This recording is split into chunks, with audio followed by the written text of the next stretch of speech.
Jeff Koinange live here at Citizen Television, talking to a man who's working from home, his home office. He actually happens to be the CEO of Absa Kenya, Jeremy Awori. Tweets coming in thick and fast. Abdul Nasir says, great to hear corporate heads leading from the front.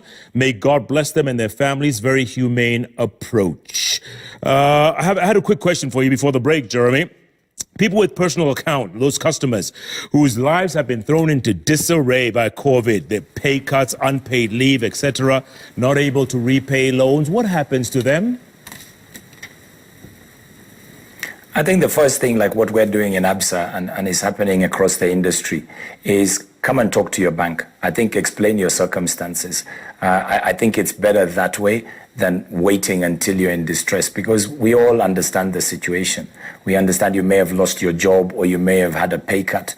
And that's where we talk to you about payment holidays, moratoriums, or restructuring it to give you a chance to get back on your feet. So I just urge you, talk to your bank, and I'm sure they can be able to work something out to give you a chance, because I think there's a big difference between inability to pay and unwillingness to pay. So that's what I would suggest. Absolutely. Good point. Let's go to the tweets, which are coming in thick and fast. Chesire is saying, ask Jeremy if they are still giving personal loans for salaried people. I've been waiting for a long time. No concrete feedback, he says. Yes, we are giving loans to salaried people, and we have those what we call scheme loans, where companies have a particular arrangement, and then we have your regular personal loans. So yes, we are giving loans. Okay. Alvin Daniel is saying, ask the Absa CEO, what's the state of commercial banks to the economy during this pandemic? Will it lead to some banks being monopolistic? I would hope not. I mean, I think now is when we really have to come together as an industry, and we have to come together as a country.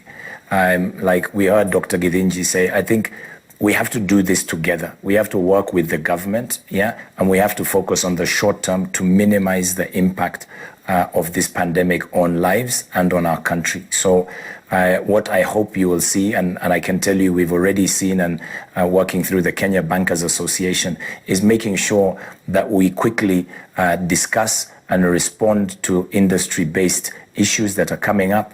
We work closely with our regulator, the central bank, and we're working with the ministries, because we also have a duty of care. We have a duty of care to keep banking services running.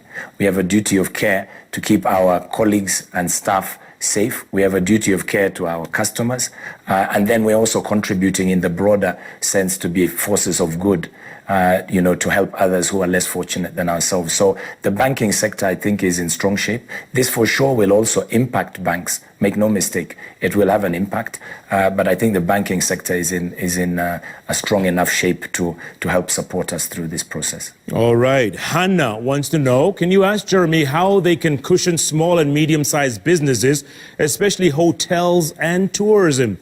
Many banks considering the sectors are high risk and turning down the cushion facilities.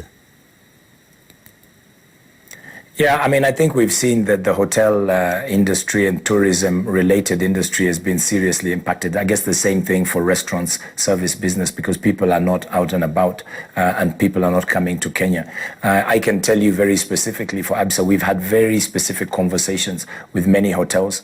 I know of hotel chains and individually owned hotels where we've restructured their facilities, even going as far as giving them 12-month moratoriums and restructuring, because we realize, like Dr. Koinange said earlier, this is not going to be something that is over in a few weeks. We've seen borders are closed, airports are closed. Even when they open, people are not going to be sure they want to travel because they're not sure how they're going to be impacted in the country that they travel to. So now more than ever, we're looking at how we can support those types of businesses. I think in addition, one of the things we're looking at, just as this is a very difficult situation, there's also going to be opportunities for businesses to start creating new products and getting into new areas. And we as a bank are looking at lending to those businesses, either startup capital to get their factories up and running, for example, to produce masks, to make ventilators, also working capital to help them run their businesses and to scale up in time. Yeah, we're going to have to set up isolation centers. And I've seen that we've got tools and equipment that can set up isolation centers in a matter of 2 or 3 days. So banks are going to have to come to the party to fund these so that cash is not in short supply when we need to move quickly to save Kenyan lives. And I'm glad you mentioned that, because other companies producing medical equipment, are banks willing to step up and support them as well? I wouldn't just say we're willing, we're already doing it. One of the conversations we're having within the COVID board is identifying lists of companies that produce this equipment, especially PPEs, personal protective equipment. We need that equipment, as I say, for our healthcare workers. We need to keep them safe. Masks, you've seen the CS speaking about everyone having to have masks. We need to make sure that those masks are produced here. What we're trying to do as a board is to make sure that we support Kenyan industry. We don't want to import when we can produce locally, because producing locally helps us create jobs for Kenyans, helps those Kenyans feed their families. So whilst we may need to import certain equipment, we want to focus most of our attention and put most of our money towards local supply. And this will last well beyond the COVID pandemic, creating capability that hopefully we can use to create even more jobs in the future. Yeah. Jeremy, what should we expect to hear from the COVID board going forward? I think what you will expect to hear is obviously we will be still seeking more money and more donations. We are more than happy to receive donations both in cash and in kind. We're ready even for those donations to be applied either to the healthcare and equipment side or to the livelihood side. So there'll be calls out for there. And I urge leaders of companies and corporates, please give generously. We can't be too ready to fight this pandemic. So that's the first thing. I think the other thing you will hear and see much more about very, very shortly is the actions we've taken and the money that we are spending to help save lives. I think if the numbers do rise, we're going to need to manage those in isolation centers and those in quarantine. So you can expect to hear that, and you will expect to hear a lot more with regards to the livelihood pillar, which is how do we keep people, help people through this difficult period by helping them feed their families. And we're working very closely with the government on this initiative to do it in a structured way that doesn't breach the standards of social distancing as we move forward. Yeah, Jeremy, you've been in the banking business industry in the last couple of decades or so.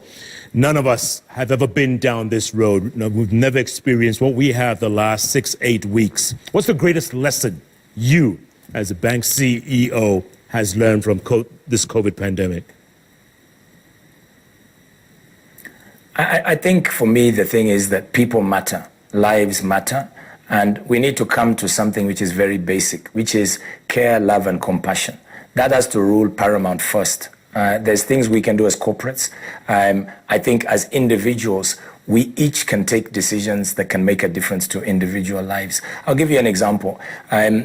As we go through this, I'm very fortunate, and I thank God every day for what I have. But there are many people who are less fortunate, and this is hitting people in ways that we can never think. So when I say people matter, think of this: you've got people on the streets who are homeless. People are not moving around. Even they are now impacted. They can't even get that spare change that is being given out. So I would say now more than ever, we need those day-to-day acts of kindness. We need to care for one another. We need to look after each other. We need to ensure that greed, corruption, and all these things don't come in as we try to find solutions to these particular problems that we're facing. And I can say, Kenyans are amazing. We come together better than most countries, and I'm sure even through this difficult period, by working together, we'll be able to overcome this pandemic. Yeah. Jeremy, I like that part. People matter. I appreciate that. Thank you so much for staying so late and talking to us tonight from your home office. We appreciate that. Good luck going forward, Jeremy. All the very best. Thanks, Jeff. Thank you. All right. Jeremy Awori there, Absa Kenya CEO, talking about banking this time of the coronavirus pandemic. Keep tweeting, folks, at Koinange Jeff, at Citizen TV Kenya, the hashtag, is JKLive. Thanks so much for being a part of the show, folks. Next Wednesday, same time, same place. Let's do it again. Good luck, God bless, stay safe, stay strong. JKLive, powered